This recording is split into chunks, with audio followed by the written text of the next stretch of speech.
Hello everybody, and as always, welcome to my channel. And welcome to my new subscribers. I got a bunch of new subscribers over the past couple of weeks, and I really appreciate that. Thank you guys so much for subscribing to my channel. And please stick with me, because there are periods where I go by and I don't post anything. I began the year by saying I make my videos when I can, when my children allow me. So pretty much it's all based on me being a stay-at-home dad, when I can post a video or post a series of videos and then edit them, and sometimes I post unedited videos as well. But I like to talk about my passions of the Beatles and music and movies, definitely, and from time to time musical theater. Haven't done anything on that front for a while, but I now want to do part 2 of my Criterion Collection videos, and this one focused on Italian cinema. Now, I'm not going to delve deeply into the content, the plots of the film. I will just probably maybe touch on it kind of briefly, but I do a Blu-ray pick of the week, usually, or I try to. So if there's any of these that you want me to talk about in depth on a Blu-ray pick of the week, please let me know, and I will be more than happy to delve into any of these on a Blu-ray pick of the week. I became passionate with Italian cinema after I saw Scorsese's documentary, My Voyage to Italy. It's basically about his personal love of Italian cinema and what Italian cinema means to him, in particular, certain directors. So I'm going to do that right now. Criterion is really good with Fellini and Antonioni and a lot of the greats in Italian cinema. And conveniently, on my shelf here, I have a section here for Italian cinema. So, let's get started. First, we're going to start with Antonioni, Michelangelo Antonioni. The masterpiece, the controversial masterpiece about a missing lady, and her best friend and fiancé go off to look for her. And as the film progresses, they forget about her, and so does the audience. And we don't ever know what happens to the lady who becomes missing. L'Avventura. This is a beautiful 4K transfer of a masterpiece. Monica Vitti was in 4 Antonioni. I think 4. She may have been in more, but to me, she's always a part of the big trilogy of L'Avventura, La Notte, L'Eclisse, and Red Desert. So this is a masterpiece. I urge you to check this out. Great film. Continuing in his trilogy, I forgot what the trilogy is called, but we have another starring Monica Vitti and the great Marcello Mastroianni, La Notte. This is a really good film. In fact, all of these I highly recommend. Great dark film. All of these have a general theme of alienation in modern society. My personal favorite, because of the ending, L'Eclisse, or The Eclipse. Another beautiful performance by Monica Vitti, and a great performance by Alain Delon. The way this film ends, people still talk about it to this day. His first color film, Red Desert. Beautiful transfer. Again, another performance by Monica Vitti, and this time with Richard Harris. Great film. And of course, the classic Blow Up. His first English film, English language film, and actually a great representation of swinging London, and a great mystery film as well. Beautiful 4K transfer. This came out in last year, actually, but I feel like I've owned it forever. Federico Fellini. La Dolce Vita. This is a 4K restoration that was done in conjunction with Scorsese's Film Foundation and the Cineteca di Bologna. I think I pronounced that correctly. I tried to anyways. But great transfer of this classic film. Everybody should see La Dolce Vita, I feel. It's a must-see. One of the 2 films he shot in a widescreen format, the anamorphic Italian format called Total Scope. Not Technoscope, which is what Sergio Leone did. This was sort of the equivalent of Panavision or CinemaScope, actually. Beautiful 4K transfer, masterpiece. A lot of good bonus stuff on here, as Criterion would do.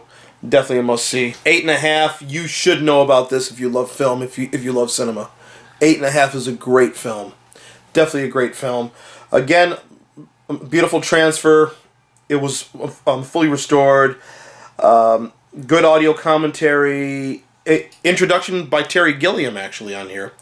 Great discussion about the cinematography with Vittorio Storaro on here. A lot of good bonus stuff. Great film. I love movies that are about the mechanics of movies, about the making of a movie, about the struggles that a filmmaker or a writer goes through trying to do it. And this is definitely autobiographical. Marcello Mastroianni basically plays Fellini in this film. And the struggle that he was going through when he finally tried to come up with a follow-up to La Dolce Vita. And he couldn't, but he decided to turn his frustrations into this. Fellini Satyricon. Like, La Dolce Vita was a roadshow film back in the day that had a reserved seat engagement. And I just found out, as we'll cut to right now, an ad from the Chicago Tribune in 1970. This had a reserved seat engagement as well. You see, it was playing at the Michael Todd, which was a big theater in downtown Chicago that is no longer there. Satyricon, a weird film, but probably the most Fellini-esque, another widescreen film. An epic about Rome that is just so bizarre during Nero's reign. Based on the classic satire by Petronius. Basically, there were a lot of pages missing from Petronius' story, and Fellini didn't even bother to fill in the gaps. And it ends mid-sentence, because that was where the actual story ended. They couldn't find the other pieces. And then, of course, Amarcord, as autobiographical as Fellini gets, about growing up in fascist Rome, and it is a satire, as only Fellini can do. Great film. Great presentation of all of these with Criterion. I got this just by looking at the cover. But I remember it won the Oscar for Best Foreign Film in, I think, the Oscars of 2014. This was done by a new director to me, Paolo Sorrentino.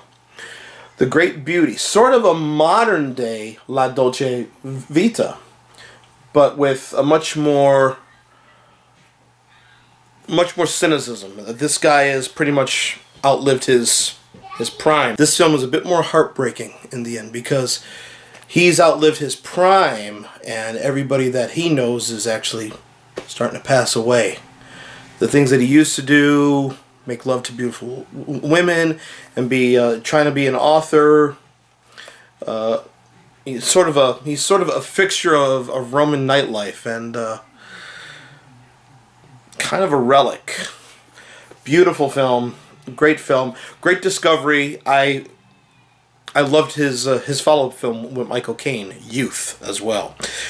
So definitely check this out. In fact, all these check out. I don't think I need to say that. All these are beautiful films in my opinion. Luchino Visconti. He originally was a member of the Italian aristocracy and became one of the pioneers of neorealism. Senso, beautiful three-strip Technicolor restoration, again by Scorsese's Film Foundation and the Cineteca di Bologna. I think I pronounced it correctly that time. But beautiful restoration of the original three-strip Technicolor negative, and I believe they were able to restore missing pieces as well, because original U.S. prints had frames missing from the big battle scene. This concerns the Austrian occupation of Italy and the revolution that happened, but the romance that happened between the great Alida Valli and an Austrian soldier. A heartbreaking film, beautiful film. And then you have his big epic, The Leopard, starring Burt Lancaster. Now this has two versions. It has the American version, which is 2 hours and 41 minutes, that has Burt Lancaster's actual voice. But the best version is the Italian version, which is exactly 3 hours long. And with the Italian version, even though it's dubbed, it's taken from the original Super Technorama 70mm negative, 8 perforation negative for Technorama. Another beautiful film. And I would say that this gave me a bit of education on the titles in The Godfather, as far as the Don and Capo Regime and all that stuff. A lot of those were terms used by the Sicilian aristocracy. Great film. 2 classics from Italian neorealism by Vittorio De Sica. The Bicycle Thieves. I've seen this film countless times. Beautiful 4K restoration. The ending of this film is one of those films that just makes me cry, and it's not due to any sort of anybody dying or anything like that. It's just the sadness at the end of this film concerning the main character who got a new job and lost his bike, or somebody stole his bike, which is what he needs to get around town to do his job, and he goes pretty much throughout Rome with his son to look for it, and their relationship. The ending of the film, is great. A lot of the neorealist films, they were sad, because of post-war Italy, dealing with that scenario. Umberto D, elderly pensioner, being evicted from his place where he lives, and the close relationship he has with his dog. Another classic, or 3 classics, of Italian neorealism, kind of the birth of Italian neorealism. Now, what Italian neorealism is, please go ahead and look it up. This is Roberto Rossellini's war trilogy. Rome, Open City, Paisan, which is 4 stories concerning the actual war in Italy, especially the Sicilian episode, and the last episode where a soldier by the name of Joe gets his shoes stolen. And Germany, Year Zero, actually filmed in Germany. Beautiful restorations of these. These are must-haves. Paisan is my favorite out of these, because of the scope of Paisan. That's my favorite. And the last for Italian cinema, Pier Paolo Pasolini's Trilogy of Life. I like Pasolini. I think he did one of the most definitive films on Jesus, with the Gospel according to St. Matthew.